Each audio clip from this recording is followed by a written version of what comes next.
Good morning students, this is Rajpal in front of you. और आज हम +1 फिजिक्स में बच्चा आज का हमारा लेक्चर बहुत इंपॉर्टेंट है। आज की वीडियो के अंदर हम आपको एडिशंस ऑफ वेक्टर बताएंगे। इससे पहले वेक्टर के बारे में जनरली हम लोगों ने बात कर ली थी। Those physical quantities which have magnitude and their directions are considered as vector. आज बताया जा रहा है कि अगर हमारे पास वेक्टर है, वैसे उससे पहले मैं एक बात बोलूं, एक प्रिंसिपल होता है हमारे पास जिसका नाम है principle of superposition. And guys according to principle of superposition principle के अकॉर्डिंग अगर हम बात करें तो एक बात निकल करके आती है, quantities of same nature are added frequently. That means अपने अपने नेचर की जो फिजिकल क्वांटिटीज़ हैं वो अपने आप एक दूसरे में ऐड हो जाएगी। Suppose to be we have the 3 books of mathematics, 4 books of English and 3 books of SS. तो अगर प्रिंसिपल ऑफ सुपरपोजिशन लगाया जाएगा then total books of mathematics एक प्लेस पे आ जाएगी, टोटल बुक्स ऑफ फिजिक्स है वो एक जगह पे आ जाएगी, टोटल बुक्स इंग्लिश की एक जगह पे आ जाएगी, टोटल बुक एसएसटी की दूसरी जगह पे आ जाएगी। It means total sum of those quantities which have the same nature, जो एक जैसे नेचर कैरी करती है उनको आपस में जोड़ दीजिएगा, वो सुपरपोजिशन प्रिंसिपल कहलाएगा। अब अगर यहाँ पर सुपरपोजिशन प्रिंसिपल की बात करें तो एक बात साफ साफ निकल करके आ रही है कि वी हैव 2 और मोर देन 2 वेक्टर। मतलब अगर हमारे पास 2 या 2 से ज़्यादा वेक्टर हैं तो रिजल्टेंट कैसे आएगा। सबसे पहले अब एक बात आती है कि रिजल्टेंट वेक्टर होता क्या है। रिजल्टेंट वेक्टर, तो गाइज हमारे पास एक थॉट है रिजल्टेंट वेक्टर के लिए। हम एक कॉमन एग्जांपल लेंगे कि सपोज आपके पास 5 रुपीज़ के 2 कॉइन हैं।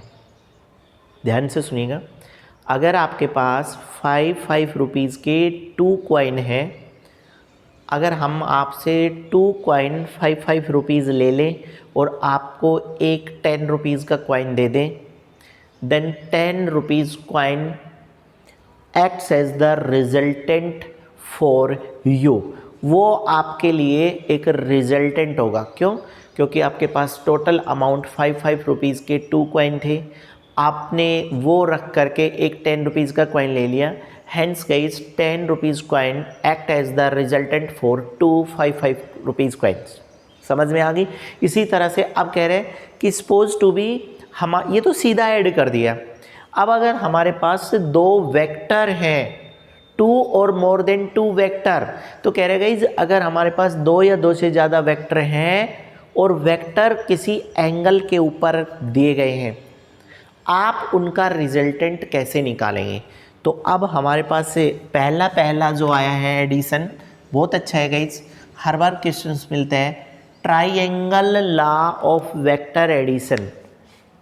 For the study of triangle law of vector addition, ये ए वेक्टर और बी वेक्टर ऐसे 2 वेक्टर दिए गए थे। दोनों के दोनों वेक्टर किसी एंगल के ऊपर थे एक दूसरे पे। हमने इन दोनों वेक्टर से एक ट्राइंगल की 2 साइड कंप्लीट कर दी। गाइस तीसरा वेक्टर जिसको आर वेक्टर से यहाँ लिखा जा रहा है वो इस तरह से यहाँ लगा दिया। वेक्टर के डिस्क्रिप्शंस की पहली वीडियो में हमने आपको बोला था कि vectors are generally classified in 2 way. अगर किसी जगह पर वेक्टर को हमें अरेंज करना है तो हम वेक्टर को 2 तरीके से अरेंज करेंगे। एक अरेंज करेंगे हम सेम ऑर्डर में, एक अरेंज करेंगे हम अपोजिट ऑर्डर में। याद आ रहा है आपको? हमने बोला कि अगर किसी जगह पर वेक्टर हेड टेल की टर्म्स में जा रहे हैं, टेल हेड, इसका मतलब ए वेक्टर और बी वेक्टर सेम ऑर्डर में है। और guys are vector tail to tail and head to head, तो ये किस में आ गया? ये अपोजिट ऑर्डर में आ गया। ऑर्डर था if vectors are arranged tail head then same order. If tail to tail and head to head are there then that is the opposite order. तो आई होप अब आप समझ गए होंगे। अब गाइज ये कह रहे हैं कि 2 वेक्टर से एक ट्राइंगल कंप्लीट कर लो, दोनों वेक्टर को सेम ऑर्डर में लो, उस वक्त तीसरी क्लोजिंग साइड जो अपोजिट ऑर्डर में ली गई है वो इन दोनों के लिए रिजल्टेंट होगी। और प्रेजेंट कर दिया are vector is equal to A vector plus B vector. अब इस चीज़ को सुनो, according to triangle law of vector addition, whenever two vectors which are taken in same order represented by magnitude and direction by the two side of a triangle, then the third closing side which act as the resultant for these vector must be taken in opposite order, also be represented by magnitude and direction. इसका मतलब अब आपको क्या बात सामने आई? इसका मतलब ये हुआ बच्चा कि हर बार हमें वेक्टर को रिप्रेजेंट करवाना है और उसका ऑर्डर बताना है। दोबारा से सुनिएगा, according to triangle law of vector addition, the resultant of triangle law of vector addition may also be calculated as take the two vector in same order represented by magnitude and direction, complete the two side of a triangle. At that moment the third vector which act as the closing side of that triangle must be taken in opposite order, acts as the resultant for them. उनके लिए resultant होगा। Clear हो गया? अब आते हैं second. That means अब भी हमें दो वेक्टर दिए गए हैं, लेकिन इस बार ऐसा भी मान लेते हैं कि वो दोनों के दोनों वेक्टर हमें किस में दिए गए हैं? वो दोनों वेक्टर हमें को इनिशियल कंडीशन में दिए गए हैं। दैट मीन्स ऐसे वेक्टर जिनका इनिशियल पॉइंट कॉमन होता है। एक वेक्टर ए इधर है, बी वेक्टर यहाँ है, दोनों ओरिजिन पे। अब आप इन दोनों का रिजल्टेंट निकालो, कैसे निकालोगे? तो बंदा कह रहा है कि इन दोनों से पहले एक ट्रायंगल कंप्लीट कर लो, सॉरी पैरेललोग्राम कंप्लीट कर लो, और पैरेललोग्राम कंप्लीट करेंगे तो ये जो बड़े वाला जो डायगोनल है that acts as the resultant. बच्चा पहले देखिएगा यहाँ डायग्राम को, फिर समझ में आएगा तो ठीक है, अदरवाइज नहीं, हम बात करेंगे।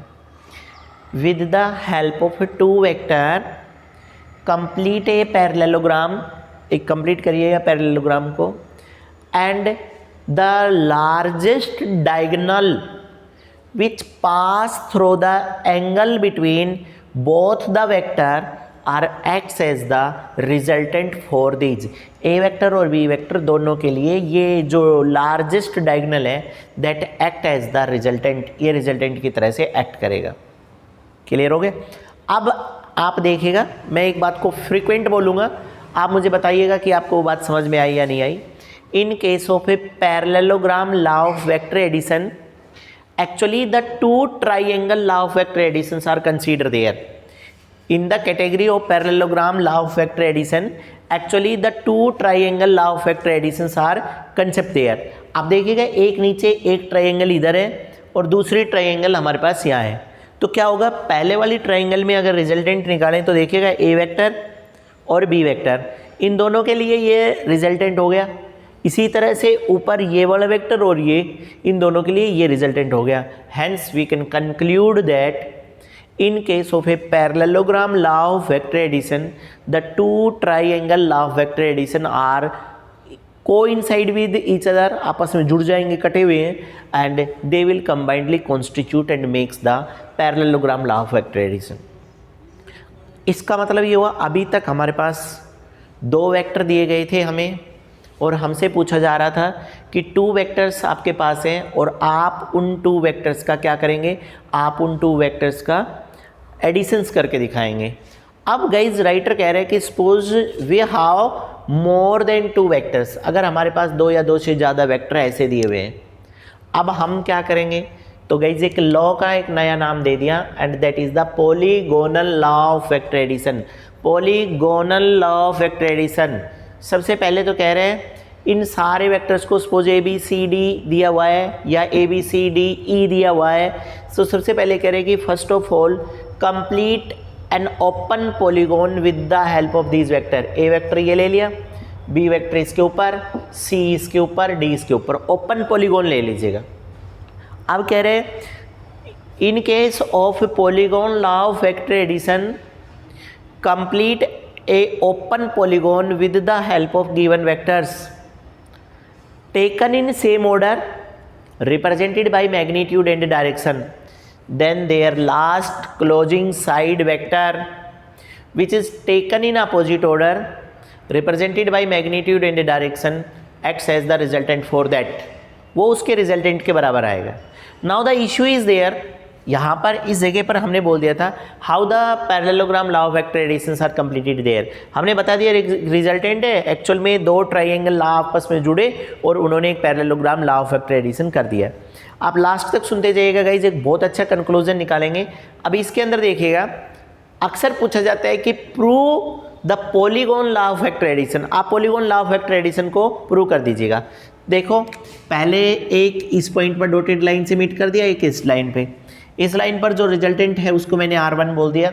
तो बच्चा पहले ये A vector plus B vector, मैंने बोला R1 कैसे निकलेगा ट्राइंगल लॉ से। देखो tail head tail to tail, head to head, R1 is the resultant vector for these two. इन दोनों के लिए रिजल्टेंट है A vector plus B vector. फिर हमने क्या किया, फिर कह रहे हैं कि इस ट्राइंगल OC और R2 ये वाला जो वेक्टर है इसके अंदर कंप्लीट करिएगा। तो R2 कैसे निकलेगा, R1 plus C vector, R1 vector और C वेक्टर। अब ये रिजल्टेंट हो गए। और गाइज लास्ट रिजल्टेंट किसके बराबर आएगा, ये देखो ये R2 और ये D, R2 और D, then that is equal to like edge. अब बताओ तो कंक्लूजन क्या निकला, दैट मीन्स किस स्टेज पर पहुंचे हम। तो जवाब निकल करके आ रहा है। पहले polygon law of vector addition की एक बार डेफिनेशन दोबारा सुन लो। According to polygonal law of vector addition, take all the vectors and try to complete or construct an open polygon taken in same order represented by magnitude and direction. At that time their last closing side which is taken in a opposite order represented by magnitude and direction acts as the resultant for them.